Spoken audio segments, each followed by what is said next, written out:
जय हिंद दोस्तों, मेरा नाम है आरफा नबील और इस वीडियो में हम जानेंगे न्यू वर्ल्ड सिस्टम या आपका जो चैप्टर सेकंड है पॉलिटिकल साइंस क्लास 12th का, उसके एडिशनल टॉपिक्स जो है वो अब हम कवर करेंगे। तो सबसे पहला जो एडिशनल टॉपिक आपको दिख रहा है वो है मिडिल ईस्ट। तो देखिए, वर्ल्ड में अगर आप मिडिल ईस्ट देखेंगे तो मिडिल ईस्ट जो है वो वर्ल्ड का सबसे ज्यादा ट्रबल्ड रीजन है। यहाँ पे कई प्रॉब्लम्स थी और कई सिविल वॉर जो है यहाँ पर हमें आज भी देखने के लिए मिलते हैं। तो आइए जानते हैं किन रीजंस की वजह से आज भी यहाँ पर हमें सिविल वॉर, आज भी यहाँ पे हमें टेंशन देखने के लिए मिलती है। तो सबसे पहले हम बात करेंगे अफगानिस्तान की और उसके बाद हम बात करेंगे गल्फ वॉर। चलिए सबसे पहले देखते हैं अफगानिस्तान में क्या हुआ था। तो देखिए, अफगानिस्तान जो है वो सेपरेट रहा, ना ही तो वो वर्ल्ड वॉर में था किसी, ना फर्स्ट में ना सेकंड में, और ना ही वो कोल्ड वॉर में हमें देखने को मिला। पर कहीं ना कहीं कोल्ड वॉर में अफगानिस्तान की एंट्री सोवियत संघ जो है वो कर लेता है। ठीक है, चलिए देखते हैं। हम ये देखते हैं कि 1960 में यहाँ पर जाहिर शाह जो है यहाँ का किंग था, वो रूल करता था और यहाँ पे अथॉरिटेरियन रूल के साथ साथ एक तरीके से यहाँ पे डेमोक्रेसी भी चलती थी। यहाँ पे इलेक्शंस होते थे, मतलब जो ब्यूरोक्रेट्स चुने जाते थे वो इलेक्शन से चुने जाते थे। यहाँ पे पॉलिटिकल राइट्स थे और यहाँ पर विमेन एजुकेशन पर भी ध्यान दिया जाता था जब तक किंग जाहिर शाह थे। ठीक है, मतलब राजा वाजा का सिस्टम तो था यहाँ पर साथ में डेमोक्रेसी चलती थी। अथॉरिटेरियन सिस्टम के साथ साथ डेमोक्रेसी भी थी। अब क्या होगा कि जाहिर शाह जो थे, जाहिर शाह को कौन हटा देगा? किंग का जो कजन था, अली नाम से शायद, तो किंग वो जो है उसको हटा देगा। उसके बाद ये अपने आप को क्या अनाउंस कर देगा? ये अपने आप को अनाउंस कर देगा कि मैं ही यहाँ का पीएम हूँ और प्रेसिडेंट हूँ और अपने पास जो है बहुत सारी अथॉरिटी देगा। और यहीं से हम देखते हैं कि अफगानिस्तान के अंदर टेंशन जो है वो स्टार्ट हो जाती है। उसके बाद इसका रूल जो है, ज्यादा एक्सपीरियंस नहीं था, इसका रूल जो है जल्दी खत्म हो जाता है। और एक पार्टी थी, क्योंकि मैंने आपको बताया कि वहां पर पहले से इलेक्शंस वगैरह तो होते हुए आए थे, तो वहां एक पार्टी थी जिसका नाम था पीडीपीए पार्टी, फुल फॉर्म में उसका People's Democratic Party in Afghanistan. ये पार्टी जो है ये किसको हटा देती है? दाऊद खान की गवर्नमेंट को हटा देती है 1978 में। ठीक है, 1978 में देखिए कुछ ही साल जो है इसका रूल चला है। 1978 में जो है ये आपका जो दाऊद खान था इसको हटा दिया जाता है और पीपल डेमोक्रेटिक जो पार्टी है अफगानिस्तान की वो आ जाती है आपकी किसमें? पावर में। उसके बाद ये क्या करते हैं ना, पीडीपीए वाले, ये लैंड रिफॉर्म स्टार्ट करते हैं। और जो अमीरों की जो जमीन थी, क्योंकि गरीबों के पास ज्यादा जमीनें थी नहीं, तो अमीरों से जिनके पास ज्यादा जमीनें थी उनकी जमीनें छीन के किसको दे देते हैं? ये जो पुअर लोग होते हैं उनको दे देते हैं। और इससे जो लोग होते हैं अफगानिस्तान के वो बहुत गुस्सा हो जाते हैं। इसी टाइम हम ये देखते हैं कि यहाँ पर एक इस्लामिक स्टेट बनाने की जो मुजाहिदीन होते हैं, ठीक है, जो इस्लामिक बड़े स्कॉलर्स होते हैं एक तरीके से, वो क्या करना चाह रहे थे? वो अफगानिस्तान को एक इस्लामिक स्टेट बनाना चाह रहे थे। तो ये भी टेंशन जो है हमें देखने को मिलती है अफगानिस्तान में। तो विलेज जो आपके पीपल थे कहाँ के? अफगानिस्तान के, और जो विलेजर्स थे वो रिवॉल्ट करना शुरू कर देते हैं अपनी सरकार के खिलाफ, इस पार्टी के खिलाफ, पीडीपीए के खिलाफ क्या करने लगते हैं? रिवॉल्ट स्टार्ट कर देते हैं। अब ये जो पीडीपीए होता है ना, ये किससे मदद मांगती है? ये मांगती है मदद सोवियत यूनियन से। तो अफगानिस्तान जो है वो सोवियत यूनियन से मदद करता है। सोवियत यूनियन जो है इसको वेपन्स देते हैं, आर्मी भेजते हैं थोड़ी सी। पर यहाँ पर हम देखते हैं कि जब तक ऑफिशियल एंट्री नहीं होती सोवियत यूनियन की, तब तक कुछ नहीं होता। अब क्या होगा कि 1979 में क्या होगा? 1979 में the Soviet Union sent army to Afghanistan, अपनी बड़ी भारी आर्मी जो है अफगानिस्तान में भेज देते हैं और वहां पे अपनी आर्मी को तैनात करा देते हैं। हालांकि ये जो स्टेप होता है अफगानिस्तान में आर्मी भेजने का, ये एक तो सोवियत यूनियन इससे बहुत ज्यादा इकोनॉमिकली वीक हो जाएगा। एक रीजन ये भी बनता है डिसइंटीग्रेशन का, सोवियत संघ के डिसइंटीग्रेशन के टूटने का एक यही भी रीजन है कि उन्होंने 1979 में अफगानिस्तान में आर्मी भेजकर अपना बहुत भारी इकोनॉमिक लॉस किया था। उसके बाद जो 34 मुस्लिम कंट्रीज होती हैं वो सोवियत यूनियन के इस कदम को बिल्कुल गलत बताती हैं कि आपने बिल्कुल गलत किया है। ठीक है, उसके बाद क्या होता है कि Soviet Union to control of Afghanistan और वहां पे क्या कर देते हैं? कम्युनिकेशन सिस्टम को एक तरीके से पूरी तरीके से क्या कर देते हैं? खत्म कर देते हैं और अफगानिस्तान को अपने कंट्रोल में ला देते हैं और एक तरीके से वहां पे जो है कम्युनिज्म की स्टार्ट करने की जो है वो कोशिश करते हैं। अब अफगानिस्तान के जो पीपल हैं वो तो चाहते ही नहीं थे, उनको क्या पसंद है? उनको तो डेमोक्रेसी पसंद है। तो यहाँ पे जो डेमोक्रेटिक गवर्नमेंट को कौन सपोर्ट करता हुआ है? हमेशा यूएस सबसे पुराना एग्जाम्पल है ना, सबसे पुराना कॉन्स्टिट्यूशन भी यूएस का ही था। तो यहाँ पर हम देखते हैं कि अफगानिस्तान के लोगों को यूएस गवर्नमेंट जो है वो सपोर्ट करती है। अब यहीं पे हम ये देखते हैं कि बहुत सारी एक्टिविटीज, जब ये सब हो रहा था तो उसामा बिन लादेन, आपको पता है उसामा बिन लादेन, तो ठीक है, एक टेररिस्ट ऑर्गेनाइजेशन जो है इस टाइम पे इमर्ज होती है उसामा बिन लादेन की, जिसका नाम है अल कायदा। ठीक है, तो अल कायदा, तालिबान, जब ये सब हो रहा था अफगानिस्तान की और सोवियत यूनियन की जो है आपस में लड़ाई हो रही थी, तो हम ये देखते हैं कि तालिबान और ये अल कायदा इनको इनको एमर्ज होने का, इनको बढ़ने का मौका मिल गया। उसी के वक्त हम देखते हैं फिर हो गया 1985। तो 1985 में हम देखते हैं कि गोरबाचेव जो है वो प्रेसिडेंट बनते हैं, ठीक है, यूएसएसआर के, मतलब जो आपकी कम्युनिस्ट पार्टी जो अब यूएसएसआर की थी, वहां उसके प्रेसिडेंट बनते हैं गोरबाचेव। अब गोरबाचेव को लगा क्या हो रहा है, इतने साल हो गए, 1979 से जो है हमारी आर्मी अफगानिस्तान में घुसी पड़ी है, अब 1985 हो गया है, अब हमें जो है क्या करना चाहिए, इसको आर्मी को बुलाना चाहिए। और आखिरकार 1989 में जो सोवियत आर्मी थी वो अफगानिस्तान से क्या हो चली जाती है, विड्रॉ कर लिया जाता है, उसको वापस बुला लिया जाता है कि वापस आ जाओ और अफगानिस्तान को छोड़ दो।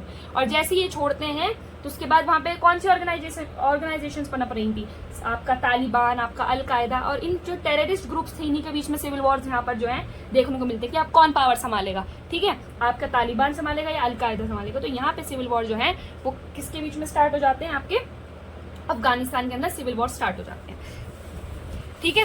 तो ये हमने देखा कि अफगानिस्तान किस तरह से जो है कोल्ड वॉर के अंदर बीच में कम्युनिज्म की चपेट में आ गया था, पर 1985 में जब गोरबाचेव आए तो उन्होंने 1989 में अपनी आर्मी को वापस बुला लिया। तो ये थे आपके अफगानिस्तान क्राइसिस। जय हिंद दोस्तों, मेरा नाम है आफा नबील और इस वीडियो में हम जानेंगे गल्फ वॉर के बारे में, ठीक है। देखिए, जब सेकेंड वर्ल्ड वॉर एंड हुआ तो हमें देखने को मिलता है कि दो पावर्स एमर्ज होकर आई। एक तो यूएसएसआर थी जो पूरा डिसइंटीग्रेट हो गया, वो हमने वीडियो में बात करी थी क्योंकि डिसइंटीग्रेट टूटने के क्या कारण थे। और उसके बाद 1990 के बाद हम देखते हैं कि जो हमारा पूरा वर्ल्ड था वो यूनिपोलर हो गया, उसमें एक ही पावर देखने को मिली, वो थी अमेरिका। तो अमेरिका के बीच में और अमेरिका के कई दुश्मन जो है 1990 के बाद बनते हैं और अमेरिका के कई डिफरेंट ऑपरेशंस हमें देखने को मिलते हैं, ठीक है, जिसको अभी हम गल्फ वॉर के अंदर पढ़ेंगे। First gulf war, second gulf war, ये हम पढ़ेंगे। तो देखिए, सबसे पहला टॉपिक है आपका गल्फ वॉर। चलिए स्टार्ट करते हैं। देखिए क्या हुआ था। इराक जो है आपका, ठीक है, इराक ऑक्यूपाइड कर लेता है कुवैत को। देखिए कुवैत जो है ना, मैं आपको ये बता देती हूँ, कुवैत एक टाइम पे ईरान का, मतलब पॉलिटिकल इकोनॉमिकली तरीके से वो ईरान का पार्ट था, ठीक है। और 1961 में कुवैत जो है वो एक इंडिपेंडेंट कंट्री बन गई थी, ठीक है। कुवैत जो है 1961 में जो है क्या बन जाती है, एक इंडिपेंडेंट कंट्री बन जाती है। पर इराक हमेशा से कुवैत को अपनी टेरिटरी समझता था, तो इसी वजह से इराक ने कुवैत पर 1919 पे क्या कर लिया, कब्जा कर लिया, ऑक्यूपाइड कर लिया। उसके बाद हम देखते हैं कि कंट्रीज टाइट बहुत इराक को समझाने की, बहुत कन्विंस करने की कोशिश की गई, पर इराक जो है वो नहीं माना कि नहीं, मैं कुवैत को नहीं छोड़ूंगा। यूएनओ, यूनाइटेड नेशन ऑर्गेनाइजेशन ने क्या करा, फोर्स की इजाजत दे दी कि इराक नहीं मान रहा कुवैत को छोड़ने के लिए, चलिए आर्मी भेजता हूं मैं। और उसमें आर्मी में जो हम देखते हैं 75% सैनिक किसके थे, अमेरिका के। देखिए यूएनओ की कोई अपनी आर्मी नहीं होती, वो देशों से, इधर उधर के देशों से अरेंज करता है आर्मी भी, ठीक है।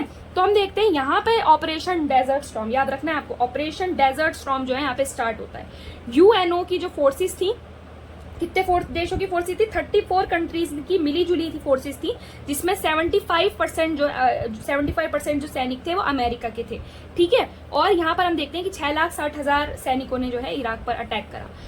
उस टाइम पर हम देखते हैं कि इराक का जो प्रेसिडेंट थे वो कौन थे, सद्दाम हुसैन। सद्दाम हुसैन ने इसको क्या, अ वॉर ऑफ 100 वॉर, मतलब 100 जंगों की एक जंग होगी है।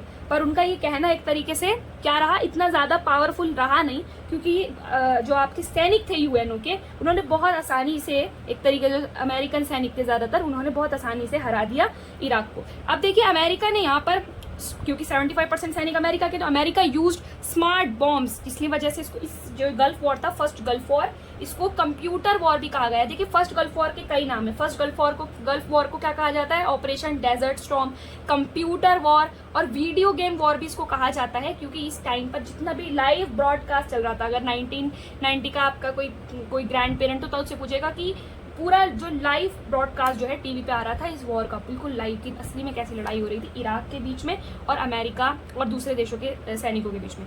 अब इसके कॉजेज क्या थे, इराक चाहता क्यों था कुवैत को, क्योंकि देखिए ऑयल रिसोर्सेज, हमें पता है कि गल्फ जो कंट्रीज हैं वहां पर हमें खूब ऑयल रिसोर्सेज देखने को मिलते हैं, ठीक है। और कुवैत को शुरू से अपनी टेरिटरी मानता है। इसका रिजल्ट क्या हुआ, इसका रिजल्ट ये हुआ कि अमेरिका का डोमिनेंस स्टैब्लिश हुआ, क्योंकि अब सद्दाम हुसैन को तो हम देखते हैं कि फांसी हो गई थी, ठीक है। तो स्टैब्लिश अमेरिकन डोमिनेंस, इराक ने 5,000 सैनिक लॉस करे, अपने 3,000 सिविलियन वहां पे रहने वाले लोग, जो बेचारे भोले लोग थे, उनका कुछ लेना देना नहीं था, 3,000 लोग उसमें मारे गए। सऊदी अरब एंड इजराइल जो हैं लॉस सिविलियंस इन इजराइल स्क्वाड मिसाइल अटैक, ठीक है। जो स्क्वाड मिसाइल अटैक किया था तो वहां पर भी हम देखते हैं कि सऊदी अरब और इसराइल के जो है कई लोग मारे जाते हैं। यूएस प्रेसिडेंट उस टाइम पे कौन थे? आपके जॉर्ज डब्ल्यू बुश। उन्होंने इसको एक और नाम दिया न्यू वर्ल्ड सिस्टम, क्योंकि कहीं ना कहीं यहाँ पर हम देखते हैं कि इंटरनेशनल पॉलिटिक्स चेंज हुई। इराक के अंदर कहीं ना कहीं अब हमें अमेरिका का डोमिनेंस देखने को मिला। ठीक है जी, अब यहाँ पर हम देखते हैं, अब नेक्स्ट ऑपरेशन है, चलिए अब देखते हैं ऑपरेशन इनफाइनाइट रीच। इससे पहले हमने देखा था ऑपरेशन डेजर्ट स्टॉर्म। देखिए ऑपरेशन इनफाइनाइट रीच जो है इस टाइम पे जो आपके यूएस, ये भी अमेरिका से लेना देना है, इसका भी सब सारे जो ऑपरेशन इसमें पड़ेंगे अमेरिका से लेना देना है सबका। तो हम ये देखते हैं कि अमेरिका के जो प्रेसिडेंट थे उस टाइम पे थे क्लिंटन। अब क्या होता है, अलकायदा एक टेररिस्ट ऑर्गेनाइजेशन, एक आतंकवादी ऑर्गेनाइजेशन है। उसने क्या करा, यूएस एम्बेसीज थी कहाँ पे, केन्या में, केन्या जो है वो नैरोबी में है, और तंजानिया दार ए सलाम में, यहाँ पे अफ्रीका के पार्ट है ये। तो यहाँ पर क्या करते हैं, यूएस एम्बेसीज पे अलकायदा जो है वो हमला कर देता है, बॉम्बिंग कर देता है। ठीक है, तो यहाँ पर, और ये किस बेस पे करता है, इस्लामिक रेडिकल व्यू जो होता है उनका, बहुत कट्टरपंथी जो होती है उस बेस पर जो है वो यहाँ पर हमला कर देता है।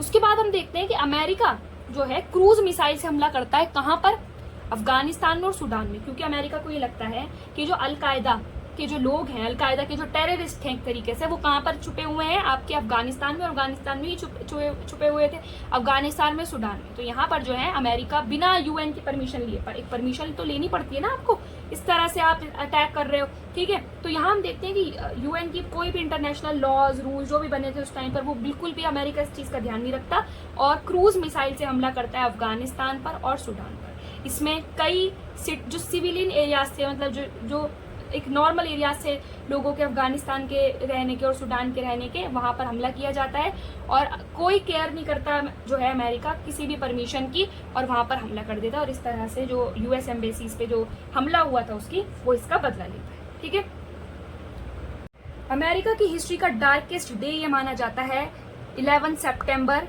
2001। इसमें हम देखते हैं कि 19 हाईजैकर्स जो होते हैं अरब कंट्रीज के, वो अमेरिका के 4 एयरक्राफ्ट पे क्या करते हैं, कब्जा कर लेते हैं और उन बिल्डिंग्स पे, इन प्लेन्स को क्रैश कराते हैं जो सबसे नामी बिल्डिंग्स है अमेरिका की, जैसे वर्ल्ड ट्रेड सेंटर।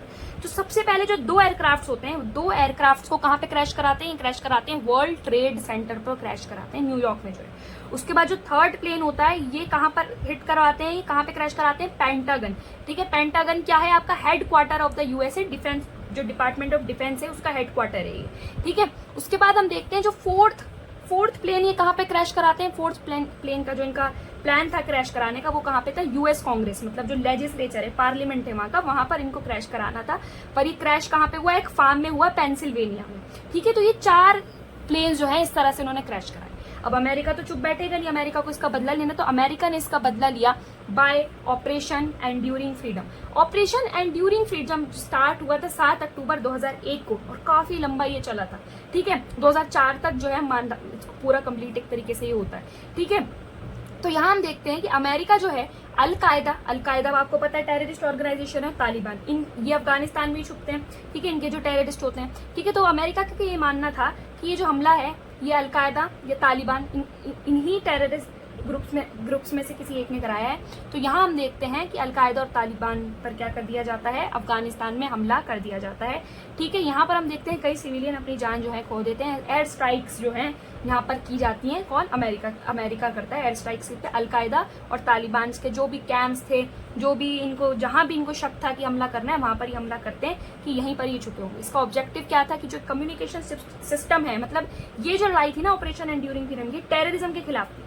ठीक है, आपको याद रखना है टेररिज्म के खिलाफ थी। ये क्वेश्चन आता है आपका कि टेररिज्म के खिलाफ जो है वो कौन सा ऑपरेशन था, तो आपको याद रखना ऑपरेशन एंड्यूरिंग फ्रीडम। ठीक है, eliminate all threats promoting terrorism. तो यहाँ हमने देखा ऑपरेशन एंड्यूरिंग फ्रीडम। उसके बाद हम अब देखेंगे operation Iraqi freedom. Operation Iraqi freedom, इसको हम सेकेंड गल्फ वॉर के नाम से भी जानते हैं। अब देखिए क्या होगा, वैसे तो देखिए इराक से तो बिल्कुल ही दुश्मनी रहती थी अमेरिका की शुरू से। ठीक है, सद्दाम हुसैन से भी। तो यहाँ हम देखते हैं कि प्रेसिडेंट ऑफ इराक जो है सद्दाम हुसैन, ऐसा माना जा रहा था कि वो मास डिस्ट्रक्शन के खतरनाक हथियार बना रहा है। ऐसी खबर जो है किसके पास जाती है, अमेरिका के पास जाती है कि सद्दाम हुसैन जो है वो क्या बना रहे हैं, वेपन्स बना रहे हैं जो मास डिस्ट्रक्शन के। अब सद्दाम जब इंस्पेक्शन के लिए कहा जाता है, ठीक है, यूएन कहता है कि आपको इंस्पेक्शन कराना पड़ेगा, तो इस पर जो है सद्दाम हुसैन मना कर देते हैं कि नहीं, हम किसी भी तरह का इंस्पेक्शन नहीं कराएंगे, कोई देखरेख हम नहीं करवाएंगे। तो 40 कंट्रीज जो है अमेरिका के, जो 40 कंट्रीज होती हैं वो मिलके क्या बनाती हैं, कोएलिशन ऑफ विलेंस, ठीक है। ये जो है एक 40 कंट्रीज का ये ग्रुप होता है, कोएलिशन ऑफ विलेंस, ये बनाते हैं और इराक के खिलाफ जो है ये वॉर जो है छेड़ देते हैं, ठीक है। इसमें यूएन की परमिशन नहीं ली जाती किसी भी तरह की। 19 मार्च 2003 की ये बात है। सद्दाम हुसैन की गवर्नमेंट इसमें लॉस हो जाती है, किसी भी तरह से सद्दाम हुसैन की गवर्नमेंट नहीं लड़ पाती इससे। और 2006 में हम देखते हैं सद्दाम हुसैन को इसके बाद क्या कर दिया जाता है, हैंग कर दिया जाता है, फांसी दे दी जाती है। तो क्या मास डिस्ट्रक्शन के जो हथियार थे, जिसकी बात हो रही थी, जिसकी वजह से ये हमला हुआ, ठीक है, इतने लोग इसमें मारे गए ऑपरेशन इराकी फ्रीडम में, ठीक है, क्या सच में उनको मास डिस्ट्रक्शन का कोई हथियार मिला था? तो नहीं, कोई हथियार मास डिस्ट्रक्शन का हमें देखने को नहीं मिला। तो इसका जो मेजर ऑब्जेक्टिव माना जाता है वो ये था, क्योंकि देखिए सद्दाम हुसैन की जो गवर्नमेंट थी उसकी बिल्कुल नहीं बनती थी अमेरिका से, ठीक है। तो और अमेरिका को क्या चाहिए थे, ऑयल रिसोर्सेज चाहिए थे, ठीक है। वहां पे इराक में हम देखते हैं ऑयल रिजर्व है, सबसे ज्यादा ऑयल रिजर्व है, ठीक है। तो अमेरिका डिडंट गेट वेपन्स, और मेन जो इसका कारण था वो था वहां के position of several oil resources, उस पर क्या करना, एक तरीके से कब्जा करना वहाँ के ऑयल रिसोर्सेज पर, और अपनी फेवरेट गवर्नमेंट स्टैब्लिश करना, ताकि इराक से जो है नेचुरल रिसोर्सेज का जो व्यापार है, ट्रेड है, वो हो सके। हम यहाँ देखते हैं कि 3000 सोल्जर जो है वो यूएस के मारे जाते हैं, 50,000 सिविलियन जो है वहाँ के रहने वाले लोगों की जो है जान चली जाती है। तो इसको बोलते हैं ऑपरेशन इराकी फ्रीडम। अब हम करेंगे डेमोक्रेटिक पॉलिटिक्स एंड डेमोक्रेटाइजेशन, ये एडिशनल टॉपिक है। तो हम सबसे पहले देखते हैं कि डेमोक्रेटिक पॉलिटिक्स क्या होता है। आपको पता है डेमोक्रेसी क्या होती है? डेमोक्रेसी होती है कि जो लोगों के लिए, जहाँ पे सरकार गवर्नमेंट लोगों के लिए काम करे, और जो सरकार बने वो भी लोगों ने ही बनाई हो, लोगों की ही बनी हुई सरकार हो, लोगों के लिए ही वो काम करे, और लोग ही चाहें तो उसको हटा भी सकते हैं। इसको बोलते हैं हम डेमोक्रेसी। डेमोक्रेसी में जो एक रूल होता है वो एक तरीके से किसका होता है, लोगों का रूल होता है, डायरेक्ट भी और इनडायरेक्ट भी। तो देखिए डेमोक्रेटिक गवर्नमेंट में लोगों को क्या, जहाँ पे डेमोक्रेटिक पॉलिटिक्स होती है ना, वहाँ पे लोगों को राइट दिए जाते हैं, लोगों को फ्रीडम का राइट होता है, लोगों को राइट टू इक्वालिटी होता है अलग अलग राइट जो है लोगों को दिए जाते हैं। यहाँ पे लोगों की डिग्निटी होती है ना। अगर आप किसी ऐसी कंट्री में रह रहे हैं जहाँ का जो रूलर है वो डिक्टेटर है, ठीक है, तो वो हम देखते हैं कि वहाँ पर कोई डिग्निटी नहीं होती, वहाँ पर लोगों का कोई ध्यान नहीं रखा जाता, कोई इज्जत नहीं होती है वहाँ के लोगों की। यहाँ पर हम देखते हैं कि लोगों के पास डिग्निटी होती है। यहाँ पे इलेक्शन जो होते हैं फ्री एंड फेयर इलेक्शन होते हैं। यहाँ पर डिस्ट्रीब्यूशन ऑफ पावर जो होता है वो अलग अलग पार्ट्स के अंदर होता है, लेजिस्लेचर होता है, एग्जीक्यूटिव होता है, जुडिशरी होती है, ठीक है। ऐसा नहीं है कि सारी पावर जो है किसी एक को देकर उसको एनार्क बना दिया है, ठीक है। कंपटीशन होता है यहाँ पे पॉलिटिकल पार्टीज के बीच में, एक पॉलिटिकल पार्टी नहीं होती, कई पॉलिटिकल पार्टीज हमें यहाँ पे देखने को मिलती हैं। सिस्टम सिटीजन्स का क्या होता है, वेलफेयर के लिए यहाँ पर काम होता है, ठीक है। तो डेमोक्रेटाइजेशन क्या है? डेमोक्रेटाइजेशन इज अ प्रोसेस जिसके अंदर transition to a more democratic political system, मतलब अथॉरिटेरियन सिस्टम से, जैसे कि कोई राजा वाजा का सिस्टम है, या फिर कोई पर्टिकुलर एक political party, corrupt political party rule कर रही थी, अपनी अथॉरिटी जमा रही थी, लोगों पे अपना दबदबा जमा रही थी। तो जब कोई ऐसी पार्टी से किसी देश में कोई फुल डेमोक्रेसी सिस्टम आ जाए, उसमें ट्रांजिशन हो जाए, तो उसको बोलते हैं डेमोक्रेटाइजेशन। तो डेमोक्रेटाइजेशन क्या है? अथॉरिटी से, जैसे शॉक थेरेपी थी ना, शॉक थेरेपी में क्या था, कम्युनिज्म से सीधा प्राइवेटाइजेशन, कैपिटलिज्म की तरफ चले गए थे, ठीक है। तो वैसे ही अथॉरिटेरियन सिस्टम से, ठीक है, दबदबे वाले सिस्टम से जहां पे लोगों की बिल्कुल नहीं चलती हो, एकदम से ट्रांजिशन कर देना किसमें, डेमोक्रेसी में, दैट इज कॉल्ड डेमोक्रेटाइजेशन। और यहाँ पे जो गवर्नमेंट होती है वो क्या होती है, दैट इज मोर काउंटेबल, है ना, क्योंकि वो काउंटेबल होती है, लोगों के प्रति जवाबदेह होती है, ठीक है। यहाँ पे हम देखते हैं क्वालिटी ऑफ डिसीजंस बहुत अच्छे होते हैं, क्योंकि एक पूरा एक प्रोसीजर फॉलो होता है डिसीजन लेने से पहले। मेथड जो है यहाँ पर ऐसा नहीं है कि अगर आप किसी पर्टिकुलर कंट्री में कोई माइनॉरिटी है तो उसके साथ कोई डिस्क्रिमिनेशन किया जा रहा है, उसको एक्सप्लॉइट करा जाता है, नहीं। डेमोक्रेसी इज अ मेथड जो that deals with the conflicts and differences, ठीक है। तो यहाँ पर हमने ये देखा। अब ये देखिए कि मिडिल ईस्ट, नॉर्थ अफ्रीका, ठीक है, यहाँ पर एक प्रॉपर पॉलिटिकल डेमोक्रेटिक सिस्टम हमें देखने को नहीं मिलता है, ठीक है। उसमें से आपको याद रखना है कि मिडिल ईस्ट की हम देखते हैं कुछ कंट्रीज में डेमोक्रेसी है, ठीक है। तो यहाँ नॉर्थ अमेरिका में भी हम देखते हैं कुछ कंट्रीज में डेमोक्रेसी है, पर बहुत ही मुश्किल से वहाँ पर, बहुत प्रैक्टिसेस के बाद ही वहाँ पर जो है डेमोक्रेसी भी पूरी तरीके से अभी भी स्टैब्लिश नहीं हो पाई है, ठीक है। तो यहाँ अब हम पढ़ेंगे अरब रेवोल्यूशन या फिर अरब स्प्रिंग। पढ़ने जा रहे हैं अरब रेवोल्यूशन या फिर अरब स्प्रिंग। अरब स्प्रिंग के बाद हम मतलब एक छोटी सी कंट्री से ये शुरू होता है, पूरे अरब कंट्रीज के अंदर जो है ये रेवोल्यूशन फैल जाता है। हम ये देखते हैं कि जो अरब कंट्रीज थी वहां पे डेमोक्रेसी, ह्यूमन राइट्स, इन सब की कोई बात ही नहीं होती थी। एक छोटी सी कंट्री से जो है वो एक तरीके से इन सारी कंट्रीज में डेमोक्रेसी के लिए, ह्यूमन राइट्स के लिए क्या लगा देगी, एक आग लगा देगी।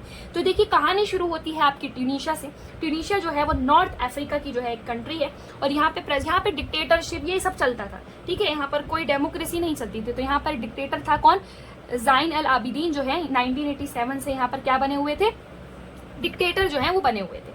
अब यहाँ पे मीडिया जो थी, आपको याद रखना, मीडिया को कंट्रोल करा जाता था। मीडिया के पास कोई इंडिपेंडेंस नहीं था।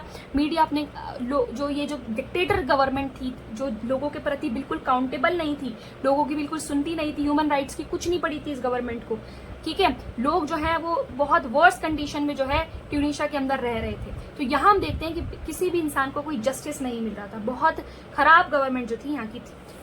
इसी वजह से हम यहाँ देखते हैं। तो ये अरब स्प्रिंग की जो स्टार्टिंग होती है ये ट्यूनीशिया से होती है। ट्यूनीशिया में रहने वाला एक इंसान था मोहम्मद बौअज़ीज़ी। बौअज़ीज़ी जो था ये बहुत पुअर इंसान था। 10 साल की उम्र से ये काम कर रहा था, बेचारा फ्रूट सेल करता था, ठीक है। बहुत मतलब वर्किंग कंडीशंस भी जो है वो बहुत खराब थी। एक तो वहाँ पर फ्रूट सेल करता था, थोड़ा बहुत कमा लेता था, ठीक है। तो यहाँ हम देखते हैं कि वहाँ पे जो फेरी लगाते हैं, तो फेरी लगाने का ये काम करता था, फ्रूट सेल करने का काम करता था। इसने लाइसेंस अप्लाई कर रखा था, ठीक है। फेरी लगाने के लिए भी मतलब गवर्नमेंट से जो पुलिस वाले होते हैं उनसे क्या लेनी पड़ती थी, थोड़ा लाइसेंस वगैरह पूछना पड़ता था। तो लाइसेंस के लिए अप्लाई कर रखा था पर इसको मिला नहीं था। तो 17 दिसंबर को हम देखते हैं क्या होता है कि 17 दिसंबर को 2011 की ये बात है। 17 दिसंबर को हम देखते हैं कि कोई और जो है उसकी जगह पर फ्रूट सेल कर रहा होता है। तो आके कहता है कि यहाँ से हटो, ये तो मेरी जगह है। पर वो नहीं हटता, वो जो इंसान होता है, और वो पुलिस के पास जाता है। पुलिस जो है उसकी बहुत इंसल्ट करती है, उसकी कोई बात नहीं सुनती और उसके जो फ्रूट्स होते हैं वो उससे छीन लेती है और उसकी जितनी भी बिलोंगिंग्स होती हैं वो तोड़ फोड़ देती है, सब कुछ उससे छीन लेती है, ठीक है। एक तो वैसे ही वो गरीब, उसके पास कुछ नहीं, और भी उसका जो फ्रूट्स का जो सामान था वो भी एक तरीके से क्या करती है, जो भी वो सारा जो है तोड़ देती है।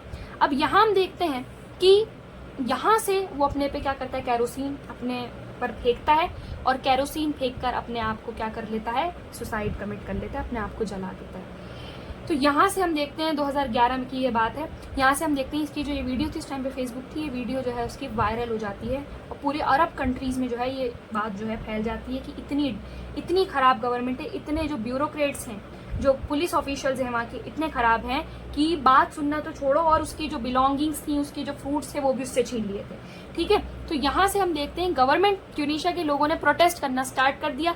गवर्नमेंट ने बुलेट से लोगों को मारना, कई लोग जो है इसमें मारे गए, कर्फ्यू लग गया, इमरजेंसी लग गई, और अली जो था, ये जो जिनका रूल चल रहा था, ठीक है, उनका जो रूल है वो क्या हो जाता है, एंड हो जाता है।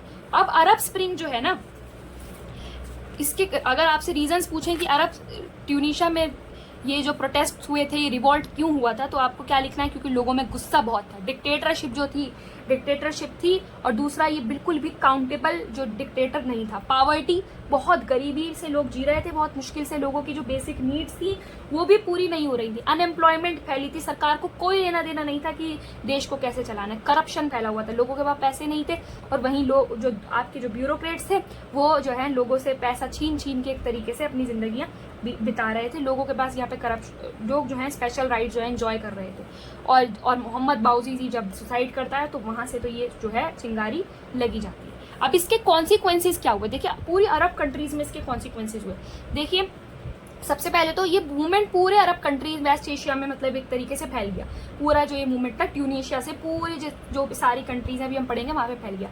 हौसी मुबारक याद रखिएगा, इजिप्ट में 1979 से, और ये कब की बात कर रही हूँ मैं, अरब, ये जो बात है कब की कर रही हूँ, ये मैं 2011 की, ठीक है। तो यहाँ हम देखते हैं कि इजिप्ट में 1979 से हौसी मुबारक जो है वो रूल कर रहे थे, तो उनको क्या कर दिया जाता है, ओवरथ्रो कर दिया जाता है, हटा दिया जाता है। अल्जीरिया में 19 ईयर्स से इमरजेंसी लगी थी, उसको हटा दिया जाता है, ठीक है। सब किसकी वजह से हुआ, अरब स्प्रिंग की, मतलब ट्यूनीशिया की वजह से, ठीक है। उसके बाद जॉर्डन के अंदर किंग अब्दुल्ला को क्या कर दिया, king Abdullah dismissed the PM and his cabinet. Saudi Arab जो है इसको बहुत मतलब वाइजली इसको हैंडल करता है। लीबिया और सीरिया में फिर भी हम देखते हैं कि वो पूरी तरीके से डिस्ट्रॉय हो गए। प्रोटेस्ट करने की वहां के लोगों ने कोशिश की पर कुछ नहीं हुआ। लीबिया में तो हम देखते हैं जो आपका शुरू में आपका गद्दाफी था, ठीक है। इसकी पिक्चर आप देखिएगा गद्दाफी की, उसको उसने जब वहां के लोगों ने, लीबिया के लोगों ने इसके खिलाफ क्या करे, प्रोटेस्ट करे, तो उसने बॉम्ब बरसा दिया अपने ही लोगों पर। और जब प्रोटेस्टर्स पे बॉम्ब बरसा दिए तो फिर उसका क्या हुआ, असैसिनेशन हुआ, लोग इसको पकड़ के लाए बाहर, ठीक है। यूएन फोर्सेज आई थी यहाँ पर, हम देखते हैं, और उसके बाद जो है इसका असैसिनेशन हुआ, सारे लोगों ने जो है इसको पकड़ के मार दिया। तो यहाँ से हमारा स्प्रिंग का जो है कॉन्सिक्वेंसेज देखते हैं। तो ये सारे एडिशनल टॉपिक्स जो है हमारे हो चुके हैं। कोई भी अगर आपको हेल्प चाहिए तो आप मुझे जरूर बताइएगा। Thank you so much for watching.